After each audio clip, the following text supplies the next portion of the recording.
Hello student, स्वागत है आप सभी का हमारे और आपके इस प्यारे से यूट्यूब चैनल उम्मीदों का प्रभात में, जहां आपको मिलती हैं गणित और विज्ञान से जुड़ी हुई महत्वपूर्ण जानकारियां। सब्सक्राइब कीजिए उम्मीदों का प्रभात चैनल को और बेल आइकन दबाना ना भूलें। जी हाँ स्टूडेंट्स, आज हम लोग हैं class 11 physics part 1 chapter 2 units and measurement. Hindi में बात की जाए तो भौतिकी भाग 1 के पार्ट 2 के हम लोग हैं 15वें क्वेश्चन पे। तो आइए देखते हैं क्वेश्चन क्या कह रहा है।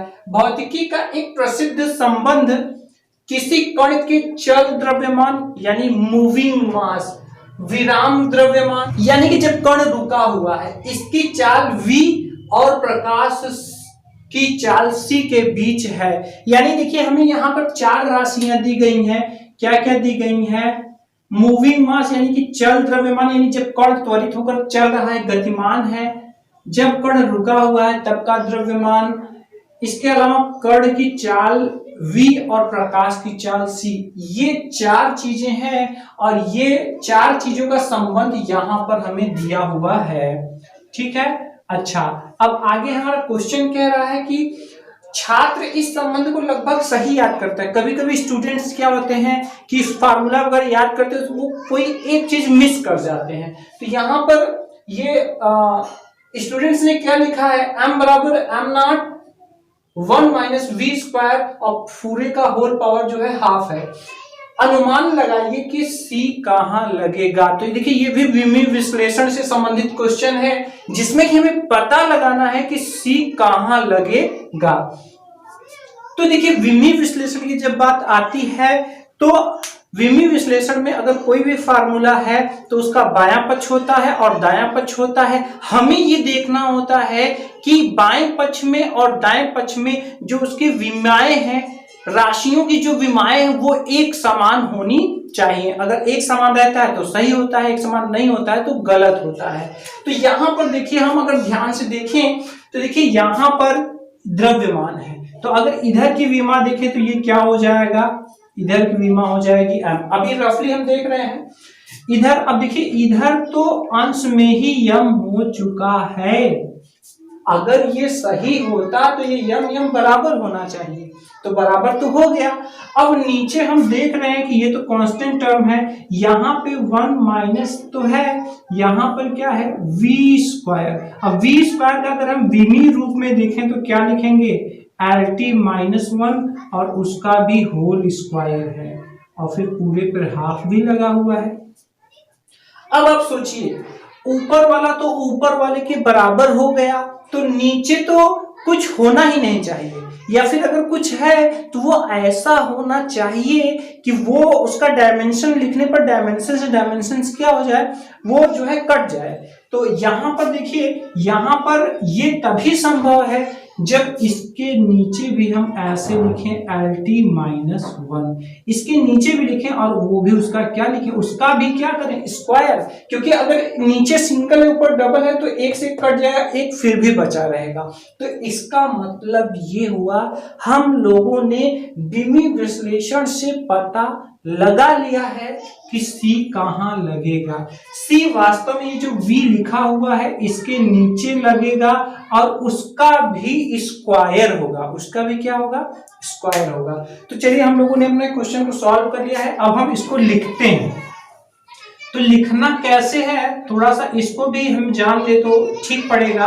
क्योंकि देखिए हमारे यहाँ होता क्या है, लिखने में और समझने में दोनों में बहुत अंतर है। कभी कभी हमारे स्टूडेंट कहते हैं कि मैं जो है 100 में 90 करके आया, 100 में 99 करके आया, लेकिन जब उनको उनका रिजल्ट मिलता है तो नंबर बहुत ही कम होता है उनके अनुमान से। ऐसा इसलिए होता है क्योंकि वो समझ तो गए लेकिन अपनी समझ को वो अच्छे ढंग से रिप्रेजेंट नहीं कर पाए, टीचर को वो अच्छे ढंग से उसमें लिख कर समझा नहीं पाए। तो आइए देखते हैं सॉल्व।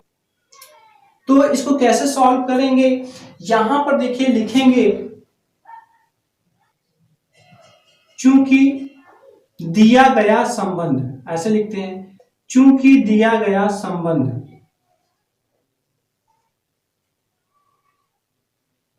थोड़ा बड़ा लिख दे रहा हूं मैं, आपको देखने में थोड़ा प्रॉब्लम हो रही होगी। तो चूंकि दिया गया संबंध क्या है जी, m बराबर m not 1 minus v square पूरे की पावर में हाफ, पूरे की पावर में क्या लगेगा, हाफ लगेगा। अब देखिए यहां पर हमें बताना पड़ेगा, हम यहां लिखेंगे दोनों ओर यम तथा यम नॉट की विमाएं समान है, दोनों ओर यम तथा यम नॉट की विमाएं क्या है, समान है। ऊपर वाले की क्या हो गया, बराबर। तब विमीय संतुलन के लिए, कौन से संतुलन के लिए, विमीय संतुलन के लिए, विमीय संतुलन के लिए क्या होना चाहिए, हर की विमा शून्य होनी चाहिए।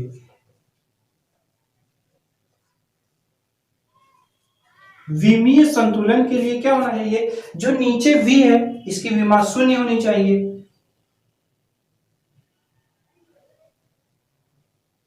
इसके लिए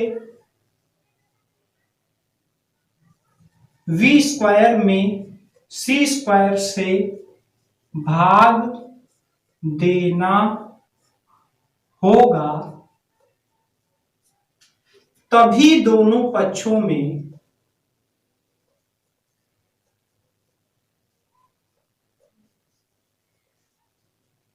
विमीय संतुलन स्थापित हो पाएगा।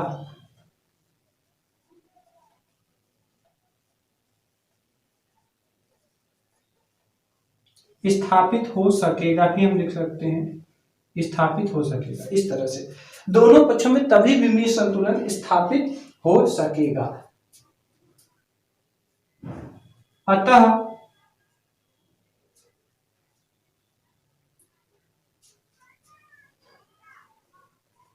नया सही संबंध